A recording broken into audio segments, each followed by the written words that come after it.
CRJ 225, this is the podcast for week number 4, where we look at self-defense, defense of others, and use of force. Before you listen to this, I hope you've read the document that I provided for your use in navigating this week's topics and the statutes that are linked right there for you on that document. You really need to do that, so if you haven't done that, stop. Go back, do that, and then come back and listen to this podcast. After that, you're going to be able to, and listening to this podcast, you're going to be able to summarize in your own words what Illinois expects or allows as far as self-defense of a person or property.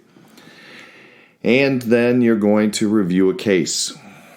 The case is provided for you on Blackboard just beneath the link to the document for this week that summarizes all of the law in Illinois. So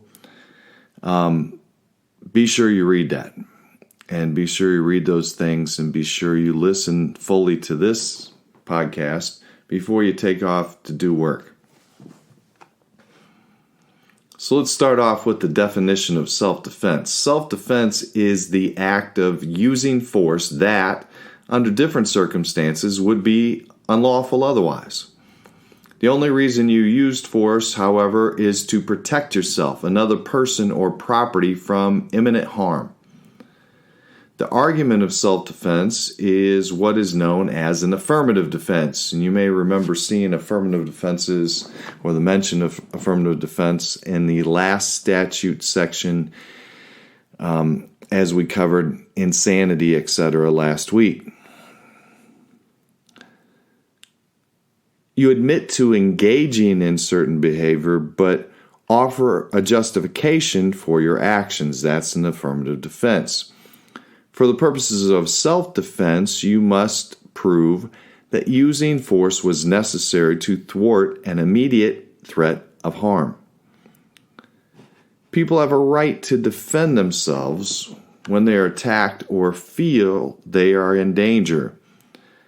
And this is known as self-defense. Now, every state, including Illinois, has different laws that define what self-defense means. In Illinois, you can use reasonable force to defend yourself or someone else, or to defend your home or other property. Now, as you read the document, I directed you to 720 ILCS 571 and the following sections after that. It breaks down the statutory expectations for what we're going to talk about, but a lot of the definition of what is allowed comes from court interpretation, case law, because this is so factual.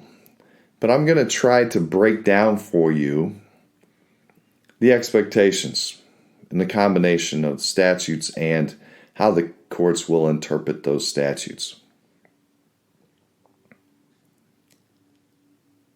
Now, in each case, the following conditions must exist to justify use of force.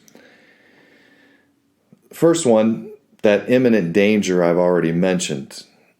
Imminent danger, a threat to you, someone else, or your property. That threat has to be unlawful. Example there is, someone who is threatening to take property that is theirs, and you try to stop them. It's not unlawful. They're taking back their property, right? Now, if they're coming to take your property, unlawful. The other is you believe that the danger existed and that danger required force. And the final expectation, the force needs to be equal to the threat. You can't claim self-defense if you are the aggressor. You can only argue self-defense if you are reacting to another person's unlawful conduct or trying to prevent a felony from being committed. This means you can't start a fight and then, when attacked, claim you were acting in self-defense.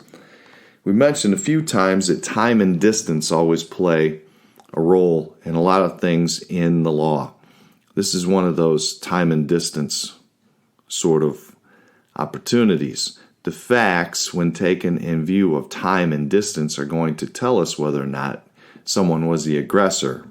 And a lot of times, you may have a circumstance where somebody may have been the aggressor, but there's enough time and distance between the time they were the aggressor and the time they get attacked. Lots of things you'll see in the cases and the daily use of this defense. But it needs to be reasonable. It needs to be less than an overreaction, okay? Reason and reasonable person, reasonable acts, reasonable functions, reasonable responses always comes up in the law, and it's here. Now, when we talk about proportionate force, when you're acting in self-defense, you only have the right to use the level of force that's necessary to prevent harm. The level of force you use should be proportionate to the threat of harm you face. Using deadly force to defend against simple assault, for example, would not be proportionate. In other words, somebody comes up to strike you with their hand or fist, and you pull out a gun and shoot them. That would not be proportionate. However, using deadly force to protect yourself or another person may be justified if you fear immediate or substantial bodily harm or death. Again, very factual, case by case. There are two levels of force under the law. Regular force, force that prevents someone from moving or actual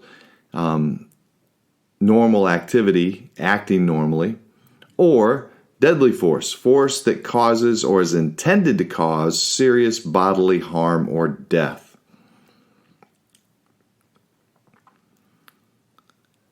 Now, you can use regular force to defend yourself or someone else against an attack or entry into a home or any other type of property.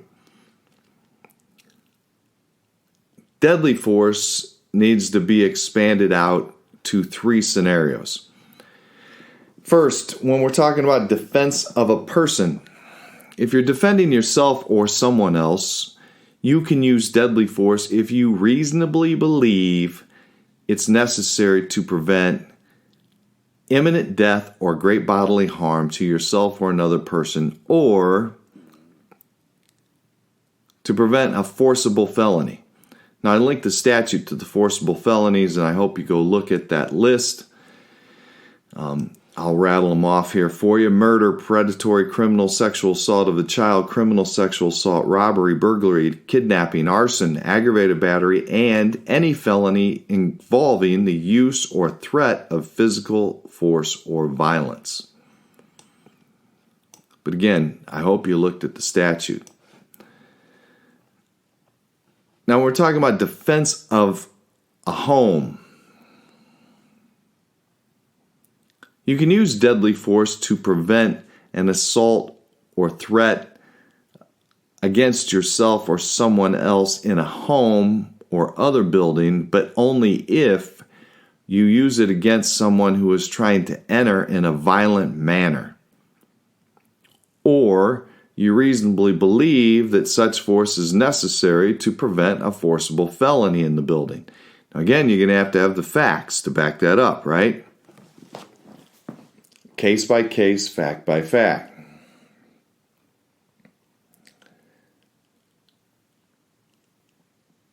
Defense of property, not your home or building. It's generally not allowed to be used when you're protecting your own personal property or real property. Generally, deadly force, that is, You can use deadly force, however, if you reasonably believe that such force is necessary to prevent the commission of a forcible felony. Now, the question that always comes up, and you probably had it, and if we were all in the same room, somebody would ask it, what about stand your ground? Stand your ground is something that varies from state to state. It's, well, we won't get into the debates here, but it's been used to justify actions that personally I don't feel the individual should have been able to implement. And we'll just leave it there. I'm not too fond of citizens or non-police officers being able to use a weapon and determine when to use the weapon. I think if you've had me for administration of justice, or you take that course, you'll find out a lot more in depth about my positions on use of force by the police. It definitely shouldn't be something we expand to others. And I'll leave it there.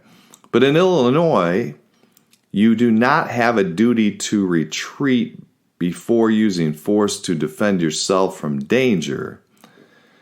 While there's no explicit language in the state's code or statutes, the state courts have expressed that there is no requirement to escape danger before resorting to force.